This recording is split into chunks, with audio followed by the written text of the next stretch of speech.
दोस्तों आपका स्वागत है।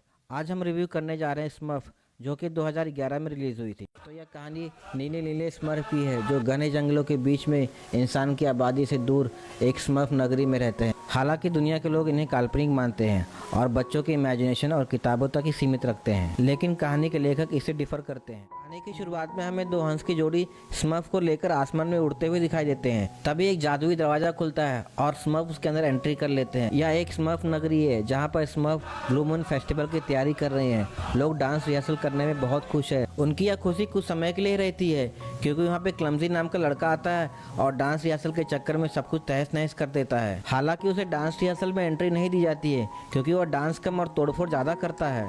हर कहानी की तरह इस कहानी में भी एक विलन है, जिसका नाम गार्गमल जादूगर है। वह स्मर्फ को मारकर उनकी जादुई शक्ति लेना चाहता है। दूसरी तरफ हमें पापा जी नाम के स्मर्फ दिखाई देते हैं, जिन्हें अपने एक्सपीरियंस से भविष्य देखना आता है। और पापा जी यह देखते हैं कि क्लमजी की नादानी की वजह से गार्गमल बहुत सारे स्मर्फ को कैद कर लेता है। तभी वहाँ पे क्लमजी आ जाता है और पापा जी से परमिशन लेता है कि वह जंगल में जड़ी बूटियाँ ढूंढने जा रहा है।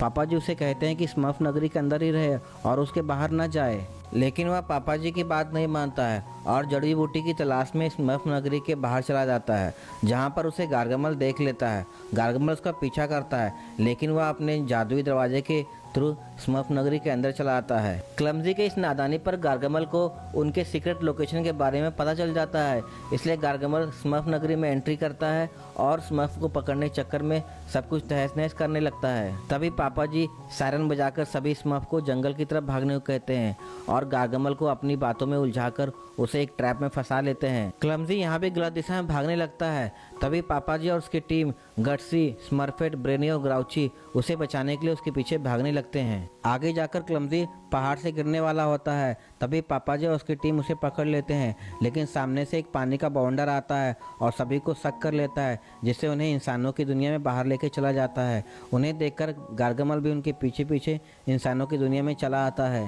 इंसानों की दुनिया देखकर स्मर्फ बहुत दंग रह जाते हैं। फिर अचानक से पीछे से गार्गमल की बिल्ली आ जाती है और वह उनका पीछा करती है। बिल्ली से बचने के लिए स्मर्फेट पेड़ पर चढ़ जाती है। फिर क्लमजी उसे डिस्ट्रैक्ट करता है, जिससे बिल्ली उसकी तरफ भागती है। हालांकि बिल्ली स्मर्फेट का बाल नोचने में कामयाब हो जाती है। बिल्ली से बचने के लिए क्लमजी एक बॉक्स में गिर जाता है। वह बॉक्स पैट्रिक विंस्लो का होता है, जो कि एक कॉस्मेटिक कंपनी में काम करता है। सारे स्मर्फ पैट्रिक का पीछा करते हैं और टैक्सी के ऊपर कूद जाते हैं। उन्हें देखकर गार्गमल भी उनका पीछा करता है और टैक्सी से टकराकर वह नीचे गिर जाता है। क्लमजी की तलाश में पैट्रिक का पीछा करते करते स्मर्फ पैट्रिक के घर पहुंच जाते हैं, जहां पर पैट्रिक अपना बॉक्स रखता है और अपनी प्रेग्नेंट वाइफ से बात करने लगता है। इसी मौके का फायदा उठाकर क्लमजी बाहर आने की कोशिश करता है। जैसे ही वह बाहर आता है, उसका सामने एक कुत्ते से होता है। कुत्ता उसका पीछा करता है और उसे बचने के लिए वह बाथरूम में जाकर छिप जाता है, लेकिन क्लमजी अपनी उटपटांग हरकतों से पैट्रिक की वाइफ को जगा देता है। पैट्रिक की वाइफ बाथरूम में चेक करने आती है, तभी वह स्मर्फ को देख लेती है और उसे देखकर बहुत ही घबरा जाती है, लेकिन वह इतना क्यूट होता है कि अंत में वह उससे दोस्ती कर लेती है।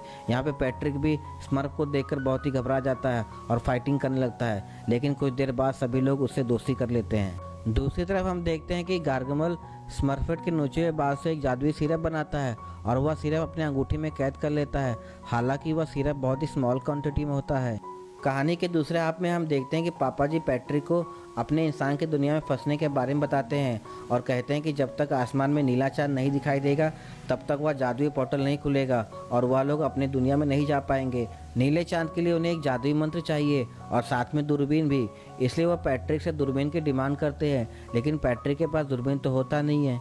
अगले सीन में हम देखते हैं कि हस्बैंड वाइफ अपने रूटीन काम के लिए बाहर जाते हैं और साथ में स्मर्फ को यह एडवाइस करते हैं कि वह घर के अंदर ही रहे, क्योंकि बाहर की दुनिया उनके लिए बिल्कुल सेफ नहीं है। लेकिन पापा जी को दूरबीन चाहिए ही था, इसलिए वह क्लमजी को घर पर छोड़कर बाकी लोग पैट्रिक का पीछा करने लगते हैं। पैट्रिक ऑफिस पहुंचते ही उन्हें स्पॉट कर लेता है और दुनिया की नज़र से बचाते हुए उन्हें अपने ऑफिस के अंदर लेकर आता है। हालांकि स्मर्फ ऑफिस के अंदर बहुत ही हुड़दंग मचाते हैं और पैट्रिक को काम नहीं करने देते हैं, इसलिए पैट्रिक तंग आकर अपनी वाइफ को फ़ोन लगाता है और उन्हें यहाँ से ले जाने के लिए कहता है। दूसरी तरफ गार्गमल स्मर्फ की तलाश करते करते पैट्रिक के ऑफिस पहुँच जाता है, जहाँ पर वह एक बूढ़ी औरत को अपने जादुई सिरप से जवान कर देता है। यह देखकर पैट्रिक के बॉस बहुत खुश होती है और उसका सिगरेट पाने के लिए उसे दोस्ती कर लेती है। रास्ते में जाते वक्त गट्सी दूरबीन स्पॉट कर लेता है और उसे पाने के लिए सारे स्मर्फ मॉल के अंदर घुस जाते हैं, जिसे देखकर पैट्रिक की वाइफ बहुत पैनिक हो जाती है और वह पैट्रिक को फ़ोन लगाती है और उसे जल्दी वहां आने के लिए कहती है। हालांकि स्मर्फ मॉल के अंदर बहुत एंजॉय कर रहे थे, लेकिन वहाँ पे गार्गमल वैक्यूम सकर लेकर आ जाता है और सभी को एक एक करके पकड़ लेता है। जल्दी जल्दी में वह बिल्ली भी उसके अंदर शक हो जाती है और उसे बाहर निकालने के लिए पैट्रिक उसकी मदद करता है और इसी दरमियान सारे स्मर्फ भी बाहर आ जाते हैं। गार्गमल की इस हरकत से पुलिस उसे गिरफ्तार कर लेती है। अगले सीन में हम देखते हैं कि पापा जी तारों की दिशा देख रहे हैं, लेकिन बाकी स्मर्फ बहुत ही उदास हैं क्योंकि उन्हें घर गए बहुत दिन हो गया है। इसलिए पैट्रिक उनका मन बहलाने के लिए गाने बजाता है और उनके साथ एंजॉय करने लगता है। लेकिन इसी मस्ती में क्लमजी से पैट्रिक के लैपटॉप से गलत ऐड सेंड हो जाता है, जो कि ब्लू मून का ऐड होता है। दूसरी तरफ जेल में गार्गमल एक तितली को बस में कर लेता है और उसे अपना झुंड लाने को कहता है। अगले दिन तितली अपना झुंड लेकर आता है और गार्गमल को रेस्क्यू कर लेता है। कहानी के फाइनल चैप्टर में हम देखते हैं कि स्मर्फ बहुत खुश है क्योंकि नीला चांद कब आने वाला है यह पापा जी को पता चल गया है।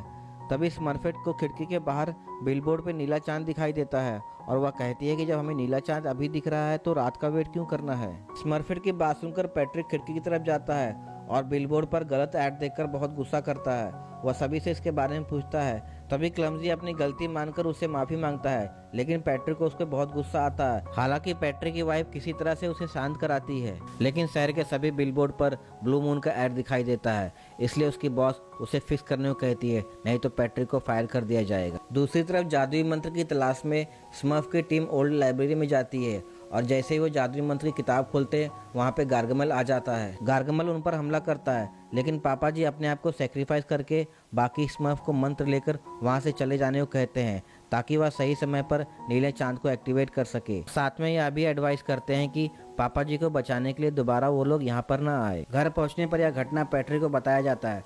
तभी सब लोग यह डिसाइड करते हैं कि पापा के बिना वो लोग स्मर्फ नगरी नहीं जाएंगे, इसलिए सभी लोग पापा को रेस्क्यू करने के लिए निकल पड़ते हैं। और यहाँ पर गार्गमल पापा जी को टॉर्चर करके उनकी जादुई शक्ति निकाल रहा है। दूसरी तरफ जादुई मंत्र पाकर ब्रेनी नीले चांद को एक्टिवेट कर देता है, जिससे पोर्टल खुल जाता है। पोर्टल खुलने पे सारे स्मर्फ की आर्मी आ जाती है और गार्गमल पे अटैक कर देती है। इसी मौके का फायदा उठाकर स्मर्फेट पापा जी को छुड़ा लेती है, लेकिन गार्गमल को भी गुस्सा आता है और वह छड़ी को हवा में घुमाता है और सारे स्मर्फ को हवा में टांग देता है। तभी पीछे से गट्सी उड़ते हुए आता है और गार्गमल की छड़ी छीन लेता है। हालांकि वह छड़ी को संभाल नहीं पाता है और कुछ देर बाद उसे गिरा देता है। तभी क्लमजी भागते भागते उसे पकड़ लेता है और पापा जी की भविष्यवाणी को गलत साबित कर देता है। फिर छड़ी के पावर से वह गार्गमल को कहीं दूर फेंक देता है। इसी तरह क्लमजी अब स्मर्फ का हीरो बन चुका है।